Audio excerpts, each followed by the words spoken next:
皆さんこんにちは。今回の動画は前回のヘルシンキ旅行の続編としてエストニアのタリンへ行った時の様子をご紹介します。タリンの旧市街は数時間で街歩きができてしまうくらい小さいんですが、当時の城壁や教会が数多く残っていて世界遺産にも登録されているんです。一方で電子国家と言われているエストニアの一面も垣間見ることができてとても興味深かったです。ぜひ最後まで見てね。はい、ヘルシンキ最終日はお友達とバイバイして、私はエストニアのタリンに向かうためフェリーターミナルに向かってます。ヘルシンキからタリンまではいろんなフェリー会社のフェリーがありますが、値段と時間帯で私はバイキングラインというものを利用することにしました。フェリーのチケットはネットで事前に購入をして、前日くらいにオンラインチェックインを済ませました。また荷物検査も特になくって、シェンゲン協定内なのでパスポートコントロールもなく、とってもスムーズに乗船できそうです。乗船しました。フェリーってワクワクしますね。このフェリー大きくって、私は今7階にいて、上は10階、下は3階まであるのかな。ありがたかったのがラゲッジルームがあって、ここに大きい荷物ある人は預けることもできます。では船内をちょっとだけ散策しようと思います。ここはおかずの量り売りのデリ屋さんだったり、あとはバーガー屋さんもありました。だいたい10ユーロぐらいですね。座る場所には困らなさそうです。最上階の屋外デッキにやってきました。船の両サイドにもたくさん椅子と机がありますが、後方部にはソファータイプの椅子もあるので、ゆっくり過ごすのに良さそうです。こうやって見るとフィンランドは小さな島が周りにいくつもあるんですね。あちらは別のフェリー会社のフェリー、大きい。ぼーっとしてたらいつの間にか出発してました。タリンまで2時間半の旅、行ってきます。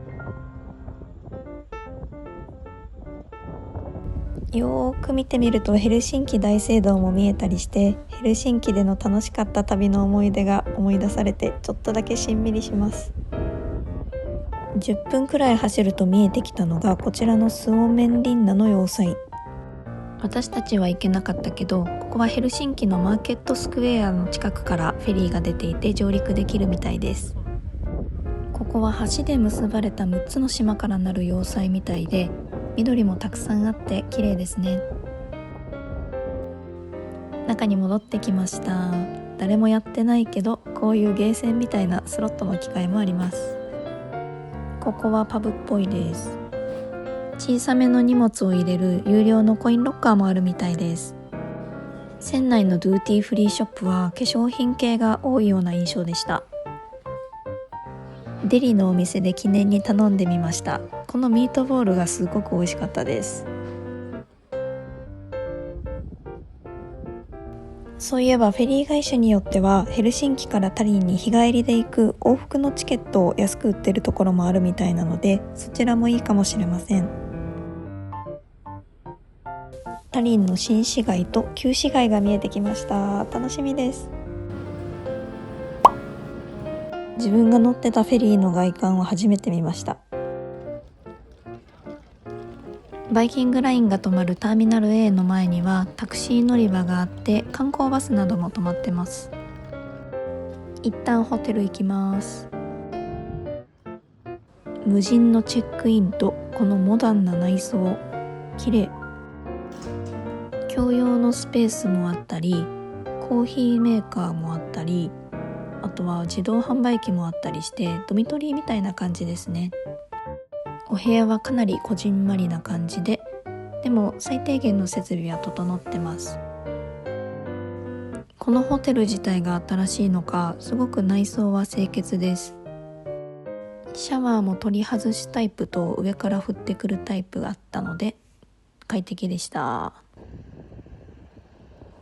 では早速今からタリンの旧市街に行ってみます。旧市街入る前にすでにこのカラフルな建物たちが可愛すぎて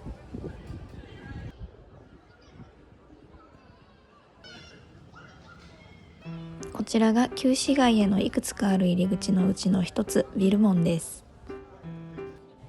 門のすぐそばから立派な城壁が旧市街を囲っています。もうすでにこの景色好きだわーってぐらい私の好みドンピシャな街であること間違いなし。なんとなくだけど、チェコのチェスキー・クルムロフとかが好きな方はタリンもきっと好きだと思います。前に見えてるオルデハンザっていうお店は老舗のパブで有名らしいです。お兄さんは何を言うてはるんやろうか。まず体力があるうちに展望台に向かって登ろうと思います。こちらは13世紀の教会で、中は宗教芸術博物館になっているみたいです。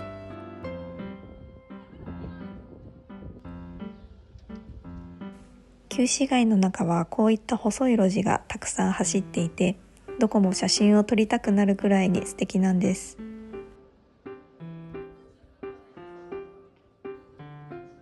次に見えてきたのがこちらのロシア正教会の大聖堂。ヘルシンキのウスペンスキー大聖堂と同じく玉ねぎ頭が可愛いです。この大聖堂は旧市街の城壁の外にあるみたいで、いつの間にか城壁の外に出てたみたい。不思議。奥に見えているのがトームペア城といって、今は国会議事堂として使われてるみたい。エストニアにはたくさん教会がありますね。さて、お目当ての展望台に到着しました。景色はいかに？教会の屋根の部分や市庁舎も見えて、あと何といってもこの茶色い屋根の建物がとっても統一感があって綺麗な景色です。タリンに来られたらここに来ることを強くお勧めします。近くにもう一つ展望台があるみたいなので、そちらにも行ってみます。建物の色もだけど、なんかもう窓枠すら可愛いわ。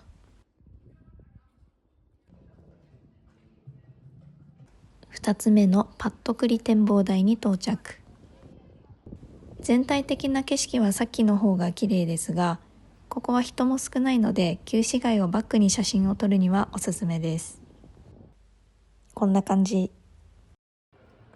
では坂道を下って旧市街の中を散策します。暑すぎる。間違えてスパークリング買っちゃった。やってきたのがタリンの旧市街の中央広場であるタウンホールスクエアです。360度ぐるーっと見渡してみるとレストランがたくさん入ってます。で、最後に見えているのが市庁舎です。この広場の真ん中にいくつかベンチがあるので、ぐだーっとなってる人もたくさんいます。屋根がないから暑いです。もう少しお散歩してみると、ここは有名な通りで両側にアートギャラリーがいくつか入っていて、このアーチや建物もすべて中世の建築物らしいです。ここの城壁の上の部分も登って歩けるらしいんですが、入り口が分からず諦めちゃいました。見えてきたのがこちらの KGB、 ロシアの秘密警察の刑務所の独房として使われていた建物です。リトアニアもそうでしたが、バルト三国に来るとロシアの影響をすごく感じます。 Google マップに三人姉妹って載ってて気になって見に来ました。可愛いですね。ずっと歩いていくと、ここが旧市街の北側の入り口です。これはフトッチョマルガレータといって、今は海洋博物館になってますが、かつては町を守るための砲台として使われていたようです。お土産を見てみると、バルト海の琥珀を扱うお店だったり、エストニアの伝統産業である木材加工品のお店もありました。木のまな板ボードみたいなの欲しかったけど、フィンランドでお土産結構買っちゃったのでスーツケース入りません。手作りの手芸品も置いてあったり興味深かったです。そろそろ早めの晩ご飯を食べようと思います。 Google マップの評価がまあまあ高かったのと、エストニアの伝統料理を食べれそうだったので、ここのお店にしました。エストニアの地ビールうま。そしてお通しのパンがもちもちでレーズン入ってて美味しかったです。注文したのはエストニアの伝統料理ポークローストです。エストニア料理はドイツ料理の影響も受けてるそうで、これもザワークラフトが載っててドイツ料理な感じでした。また広場でちょっとだけお話ししたエストニアの方が教えてくれたんですが、ロシア料理の影響も受けてるみたいで、ニシンの酢漬けなども有名らしいです。でこのポークローストがすごいホロホロで柔らかくってソースと合ってて、このビールで流し込むとめっちゃうまいです。お腹いっぱいスーパー寄って帰ります。丸いキャベツも白菜も置いてる。でもお値段は意外とそんなに安くない感じですね。物価が安いから意外でした。スーパーの散策って楽しいな。水はめっちゃ安いわ。どっかでもう一杯飲んで帰ろうかなって思ったけど疲れたので帰ります。城壁の外は道も広くて整備されてました。おはようございます。タリンでもう少しゆっくりしたいのは山々なんですが、飛行機が朝便しかないので帰ります。この鳥さんはここが正しいのかな。昨日の旧市街と違って新市街は本当に発展しているというか、さすが電子国家と思えるぐらいインフラも整っています。奥に見える旧市街がすでに恋しい。タリンの市内から空港までの行き方があんまり情報がなかったんですが、バスが出ているっていうことだったので行ってみます。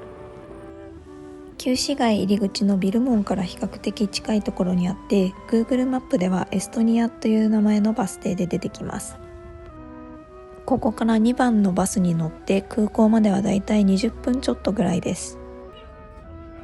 タッチ決済で乗れるバス素晴らしい、ありがたい。到着。飛行機出発の2時間半前ぐらいに余裕を持って着きました。私が乗るライアンエアは出発時間の2時間前にならないとチェックインカウンターが開かなくて、開いた瞬間ものすごい列になるので早めに待機するのがいいと思います。